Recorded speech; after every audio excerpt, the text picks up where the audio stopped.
Bonsoir et bienvenue dans cette nouvelle édition de l'Africa Tonight. Au sommaire de l'actualité, le dossier de candidature d'Ousmane Sonko jugé incomplet. Le Conseil constitutionnel du Sénégal rejette sa candidature à l'élection présidentielle du 25 février. Ce rejet s'ajoute à la décision rendue par la Cour suprême confirmant la condamnation de l'opposant et président du PASTEF à 6 mois de prison avec sursis pour diffamation.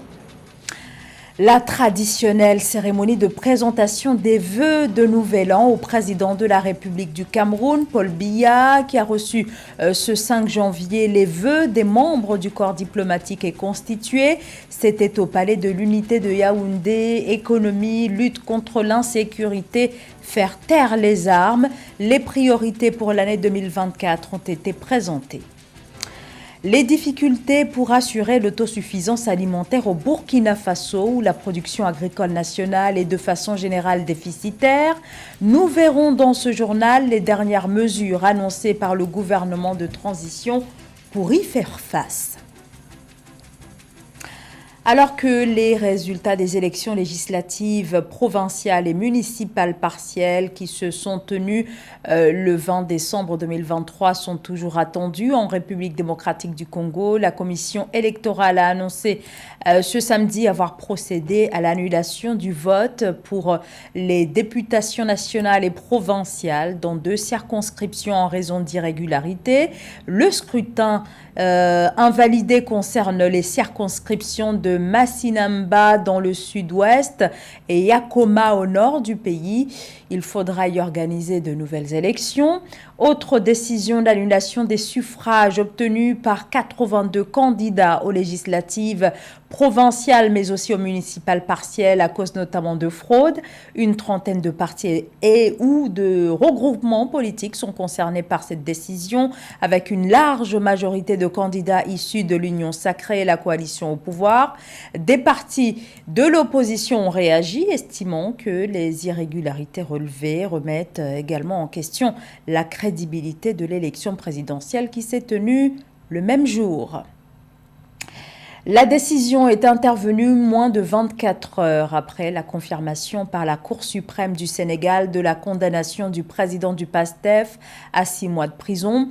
Un jugement qui compromettait déjà lourdement les chances du leader de l'opposition de participer à l'élection du 25 février. Eh bien, quelques heures seulement après ce verdict, Ousmane Sonko est su un nouveau revers. Le Conseil constitutionnel a écarté ce jeudi son dossier de candidature à la présidentielle prévue le 25 février prochain. Motif invoqué, un dossier qui serait incomplet. Chekomar Kamara. Le Conseil constitutionnel du Sénégal a rejeté le 5 janvier 2024 la candidature d'Ousmane Sonko, opposant détenu à l'élection présidentielle du 25 février 2024, estimant que son dossier était incomplet. Le Conseil a fondé sa décision sur l'absence d'attestation de la Caisse des dépôts et des consignations CDC. Dans un premier temps, le mandataire de l'opposant avait pu obtenir le quitus du versement de la caution d'Ousmane Sonko au niveau de la CDC, mais celle-ci l'avait rappelé pour lui restituer la somme de 30 millions de francs CFA qu'il avait versé pour permettre au maire de la ville de Ziguinchor de participer à la présidentielle. Les constatations faites par l'huissier de justice sur les différentes violations de la loi par l'administration n'auront pas suffi pour convaincre les 7 juges du Conseil constitutionnel d'accéder à la requête permettant à Ousmane Sonko de participer à cette élection. Tous les documents qui ont été déposés ont été reçus et exploités par la commission, qui a donc décidé que le dossier était incomplet. Or, cette commission a donc été dans une composition irrégulière parce que la loi prévoit que tout cela, cette vérification, devait se faire en présence du candidat ou du mandataire ou du représentant du mandataire. Donc il est clair que la cascade de violations de la loi ne s'arrête pas et qu'il y a une volonté d'aller vers des élections qui, dès le départ, manquent de transparence et qui, en tout état de cause, ne reflèteront pas la volonté de la nation. La décision du Conseil constitutionnel de rejeter la candidature du candidat de l'opposition Ousmane Sonko a suscité des réactions mitigées et soulevé des questions sur l'équité du processus électoral. Le Sénégal a décidé de s'engager dans une grande farce électorale. Tout le monde a pu constater que le processus électoral manque non seulement de transparence, mais aussi de probité. Tout est opaque. Aujourd'hui, les candidats ne peuvent même pas savoir s'ils ont le bon fichier électoral. Personne aujourd'hui ne peut dire quelle est la composante du fichier électoral. Personne ne peut dire comment ont été paramétrées les clés USB qui ont été remises.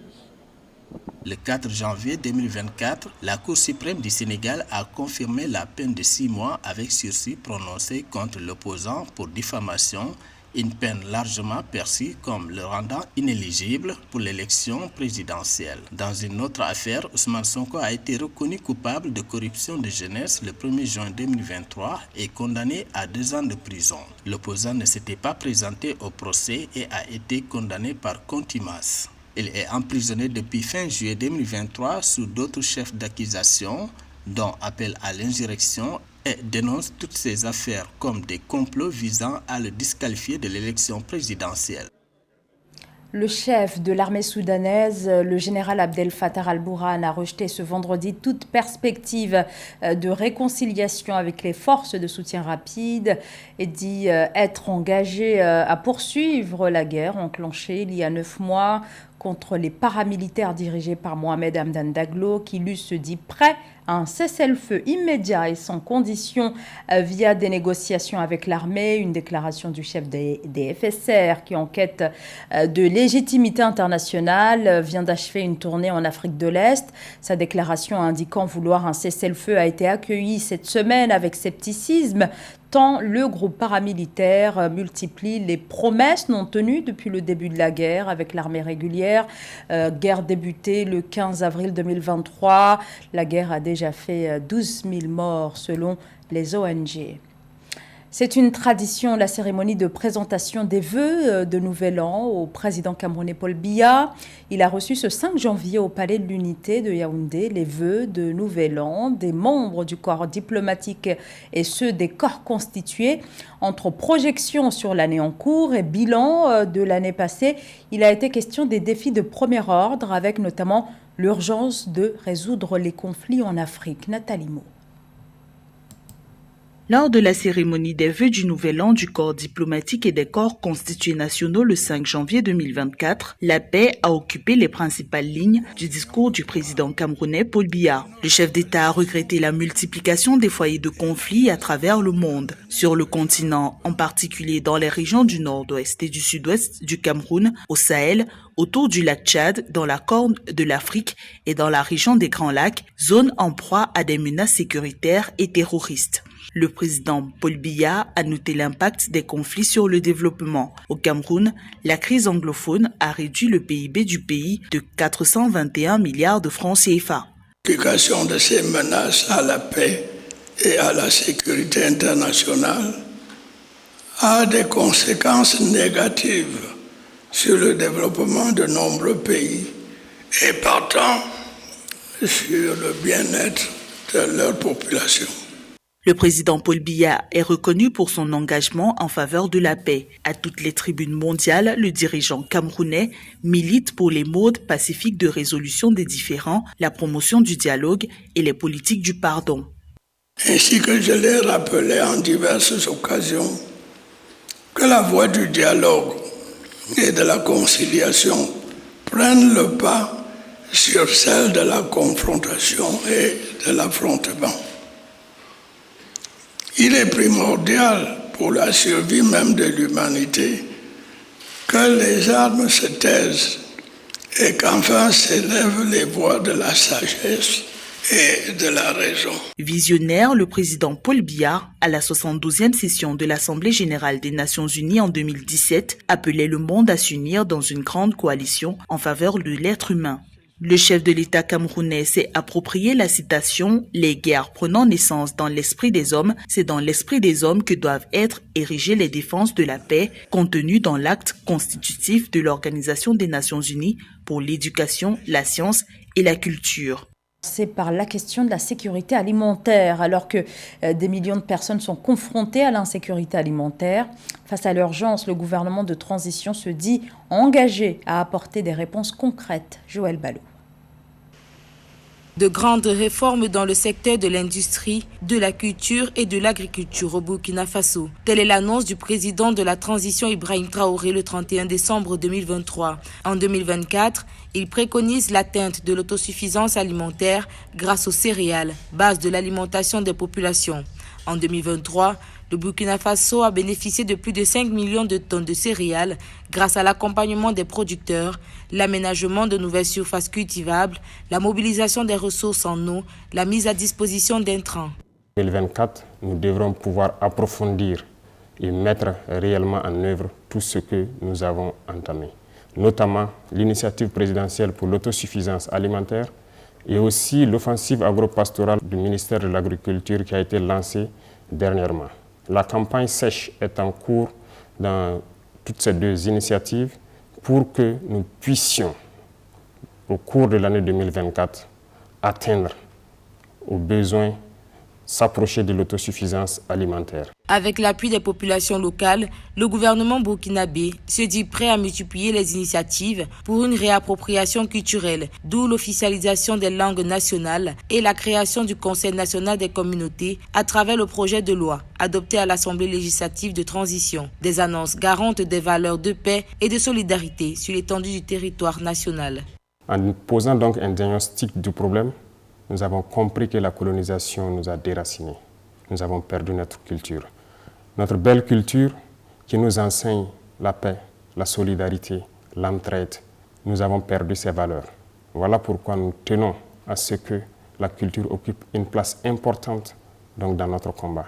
Sur le volet de la corruption, le phénomène a perduré au cours de l'année 2023. Pour 2024, les autorités burkinabées invitent les institutions et structures qui œuvrent dans la lutte contre la corruption à redoubler d'efforts pour mettre fin à ce phénomène qui gangrène la société et qui est une des causes du terrorisme croissant. Désormais, tous les appels internationaux entrants seront taxés. Le gouvernement militaire rétablit la taxe sur les appels internationaux en raison des sanctions qui affectent l'économie du Niger depuis le coup d'État militaire du 26 juillet 2023, explique le gouvernement ce vendredi. Au regard des sanctions infligées à notre pays, il a été jugé utile de rétablir cette taxe qui, bien recouvrée, peut générer au bénéfice du Trésor de l'État plus de 20 milliards de francs CFA. C'est ce qu'ajoute le communiqué des généraux au pouvoir. Cette taxe était suspendue depuis 2022 au Niger, pays qui, depuis le putsch qui a mis fin à la présidence de Mohamed Bazoum, subit d'importantes sanctions économiques et financières de la CEDEAO, un blocus commercial qui fait grimper le prix, notamment ceux des produits alimentaires. Au Kenya, le gouvernement débloque plus de 30 milliards de shillings en faveur du secteur de l'éducation nationale.